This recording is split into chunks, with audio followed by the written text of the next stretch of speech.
So everything that I'd learned about life, I basically learned it in this area. The corner of Pierre and Garden. Down that way, they had big-time drug dealers down here. And down this way here, they had big-time drug users down here. The crossroads of the Allendale neighborhood. I think it's worse today. Then and now has seen better days. Few can question that.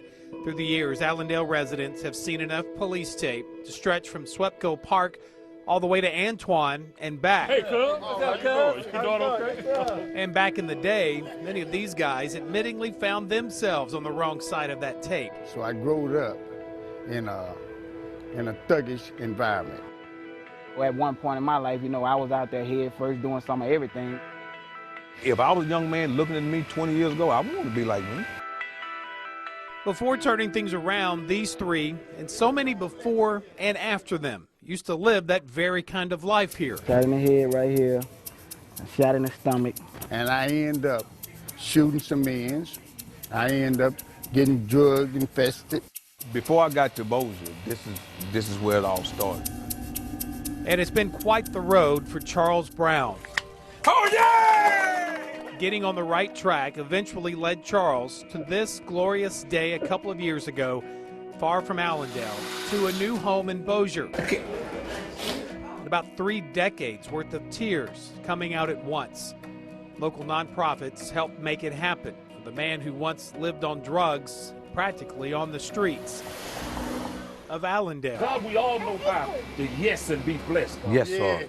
He now returns every Saturday morning to pray for Allendale. Demonic seducing and distracting spirit. We're just men of God that has come back into the community to help to make a difference. McKinley Nunn has helped lead this group in prayer in front of the old Philisac for 3 years now. Asking you right now to create enough. People is crying out, and sometimes the cry has become a silent cry because they feel like no one is hearing it. Yes, Father, we pray that you will bless our family. They hope their prayers are loud enough to drown out and eventually run off all that unwelcome drama in the shadows of some of Shreveport's great history.